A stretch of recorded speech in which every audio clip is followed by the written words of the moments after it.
number 4 today. Trey Songz, Can't Be Friends on Hot 97. Chris Brown is in the building. Yo, Chris. Yo, these Reese's is banging. I know. We brought him some candy. He's trying to hog up all the Reese's peanut butter cups. So, yes, Chris. Yep. 7 weeks, number 1, deuces. Yeah. Appreciate you. That's thanks to you guys, everybody else who support all the fans. Nah, it's a dope record. I didn't even know what it was going to do when we first did it. Really? I was like, man, I'm doing this for the mixtape.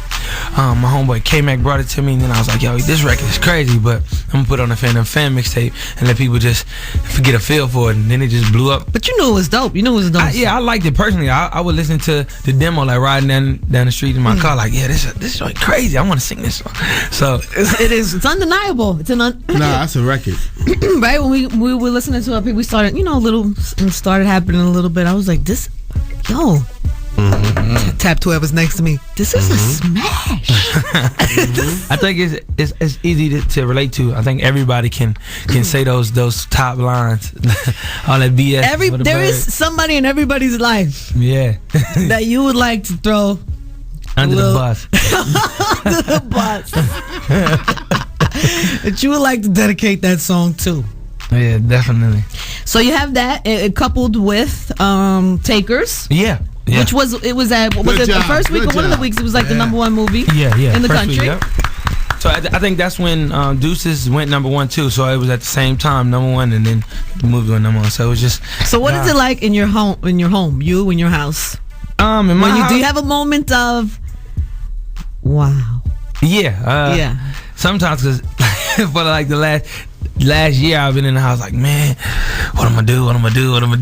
Doing mixtapes, and then it actually, like, the clouds opened up, we're just having fun now. Sunshine. Sunshine.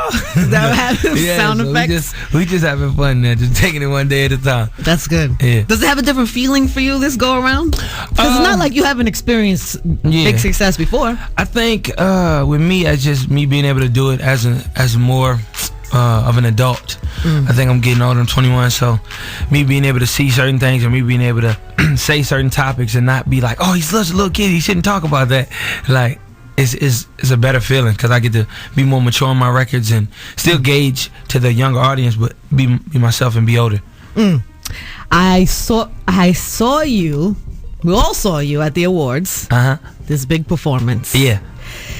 It was so many levels of emotions and things that happened in this performance. First of all, when you came out, I've been wanting to see you do that performance since Michael Jackson passed. Yeah. I've been wanting to see that happen, and you didn't disappoint. The thing with the lights was crazy, and it was. I've been waiting. A lot of us have been waiting for that performance. Right? I was super nervous that day.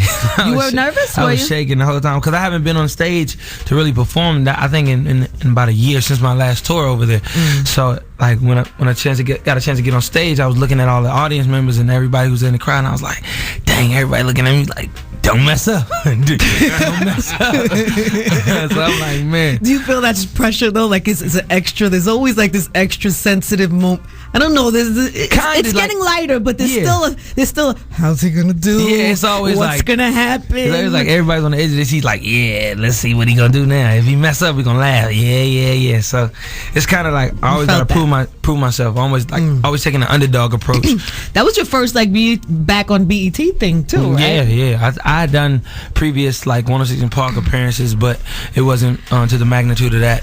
Performances. Yeah. And then I think even after the show, I don't know, Stephen Hill or one of the other people from BET were doing press, and they were like, it was time. We feel like he has, paid his debt and everything, and it was time to give him a second chance. And in the media, in the press room, I guess they said that after. Yeah. So I think all of that feeling was there in the room. And then you have this super duper emotional moment in front of everybody. Yeah, I was embarrassed, because it's like when you get a beating in front of your friends by your mama, and you try not to cry, and you hold it in, you're like, it ain't hurt. It was kind of like that, but it was People questioned you after whether it was real or not, whether it was like a stage. I think people with negative energy, period, are gonna try to bring that into equation all the time. But yeah, exactly. So I think I think people naturally felt what I felt, and it was genuine from my aspect. So. But did you have to be like that on stage, right? To have that moment where you get that emotional. Is there still a tag on my sweatshirt? Yeah. I mean, I'm popping tags. You heard it. You heard the sound effect. Can't make that up. Anyway, so so you can't just let loose like that without at least, I don't know, did you have the intention of like, I'm just gonna go up there and let go whatever happens? And not really. I actually had my performance actually planned out as how I wanted to really perform it. Like, I want to do here, so I'm jump on this part, I was gonna dance here, and then at the last point I was gonna really sing for them and really sing that song. Man in the mirror. You were gonna give them the man in the mirror. I was gonna try to give them that whole the mic feel, everything. Right. But as the show progressed and I saw how everything was going, and it was doing like extremely well, like even with the light suits, everything was falling into place, and I was like, yeah, this is the last part, I gotta go out there and sing the song. Then like this, for a split second, I really heard the words to the song, and I was just like, oh God, am I crying? is this I'm trying to sing it as I go. Did part of you want to run off the stage? Yes, absolutely. Okay. And I was mad. You can see me on the actual performance, and I kind of like throw my fist down, like, man, I can't get the words out. Like I'm trying to sing, and it's like the whole time. You had to let it go. But it was cool, man. It was a blessing in itself, because people got a chance to be inspired again. Have you watched it back? Yeah, I watched it back. Is it uncomfortable? Yeah, I think like the 3 days after, because I didn't really want to see it. And then I looked at it like, oh man, you such a punk. You're crying on stage in front of everybody. But then I kind of I just realized, man, real men cry. And so, that's what you're going with? Yeah, I'm gonna go. You with make that. t-shirts? I'm gonna go with that. Real men cry. Let me get the t-shirts done. So then after that comes a few other things happen, but you're in a place. You're in a place. Yeah, I'm trying to get back on my feet. So you tatted up. Yeah, I had to go in. I'm an art freak, so I couldn't write on the walls anymore, so I just write on myself. Are you a different person, do you think? I know you're grown up, so you just even going from being 16 to being now, but just everything you've been through and everything that's happened. I think I look at things a little different, but I wouldn't say I'm different. I wouldn't say I'm different as far as like my energy, me being a wild boy, having fun all the time, trying to always get into something. So I think just me personally, on a more spiritual level, so to speak, just me, I'm just more focused and more just driven on what I have to do as far as me being an artist. I wanna we have new music, right? Yeah, we got new music to play today. Didn't you just put those two songs on the internet yesterday? Did I throw 2 songs on it? I don't know. Maybe I'm not supposed. They might have. Maybe I'm not supposed to have these. I didn't throw them. Somebody might have leaked them. Or these. Look at Tina's having a heart attack.